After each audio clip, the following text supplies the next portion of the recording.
Okay, I'm trying to figure out how to teach the basics and also higher level lit analysis and wrapping it all in writing. Yep. Yeah. We hear you. 14-year-old with late diagnosed dyslexia. I have trees and annotating literary elements, but she's absolutely loving discussions about literary elements and discussions during read alouds. That's great.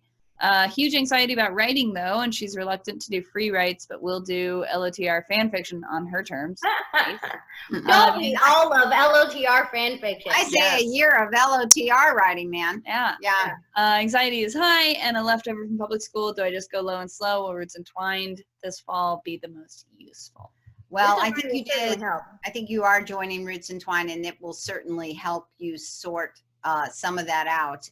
So, you know, I was just showing Tracy, I kind of want a graphic of this, but because I definitely want to share it in Roots Entwined. But you think about how, you know, you have a goal of getting some of these skills, these foundational skills built up, you know, and we tackle that in Roots Entwined, and we encourage you to use some of the strategies from, say, phonics and spelling class and the word study class to kind of build up these skills.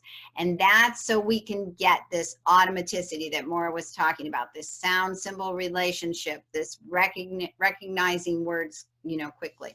Then we're trying to get some fluency. So I said the wrong one there. This fast word recognition, so you can read faster, and having a good flow from my head to my hand so I can write better. Those are things we have to work on to get fluency, and we do a lot of that in copywork and dictation. But we also might use free writing to get some of that, okay? And we do bits and pieces to get some of that. And, you know, we do lots of low stakes stuff to get more fluency. And then we're trying to get to this connection kind of reading and writing where I'm analyzing and I'm also generating. So I have original writing and I have all this good reading comprehension. And that's the information gathering and reading to learn and analysis. And I'm trying different genres. So if you can kind of think of these three categories, 1, 2, us, and one in between, right?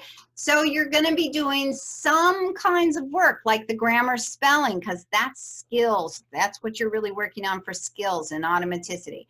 And you're going to be doing this copywork, dictation, free writing, bits and pieces, because you're working on this overall reading and writing fluency.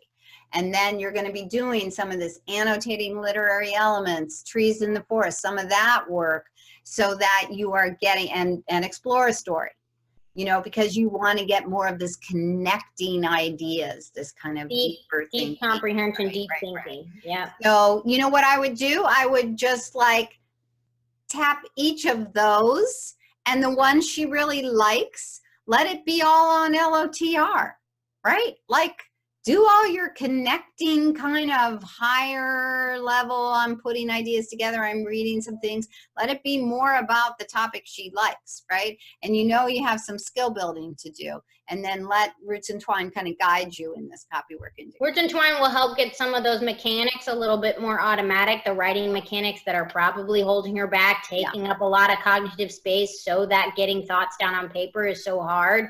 So we're going to help you kind of start to consolidate some of those things so that it'll free up some space for doing more writing. In the meantime, original writing. In the meantime, just try to capitalize on what she's willing to do and engage in, and also start trying to do maybe more smaller bits. A lot of times getting content down in smaller bits and pieces, she's probably going to be more likely to engage in than, you know, hey, let's write a paragraph, hey, let's write a whole page. Thanks for the ideas. Big part of the problem is once she's done with the project on her own, she also just loses interest. Yeah, and I would just try to be getting more partnering in there, because she's kind of like, I'm off on my own, leave me alone, I'm done, I move on. So, you know, I would just try to start being a little more relational. I mean, I'm not saying you're not relational, but try to get like relational writing, you know, some things like that, where you're drawing together, writing together, doing the craft together, doing the project together, just trying to get her to, you know, be more relational in everything, including the writing. So, what do you mean once she's done, she loses interest? Done with a project, I assume is what she means. Yeah, so I just wrote this thing and now I'm done writing it and I don't want to talk about it anymore. I'm done. Oh, okay. So once she's done with the initial draft or something, then she loses interest? Yes, and the other thing is, do remember, one of the things we do first is we do all our editing work and kind of teaching in non-personal writing, in copywork and dictation first, and we do a lot of it there, and we get kids very comfortable with it there. And some kids need for us to do that for a while, so that then when we go to their personal writing, we're actually going to them with a skill they know, like, hey, why don't you just find all the capitals? That was easy for you. It wasn't hard. It caused no stress. You know how to do it. You've done it for 6 months on copywork and dictation. I know you totally know that. Then she's successful. She has ownership in it. She was, able to do some of it. So that's something to also keep in mind.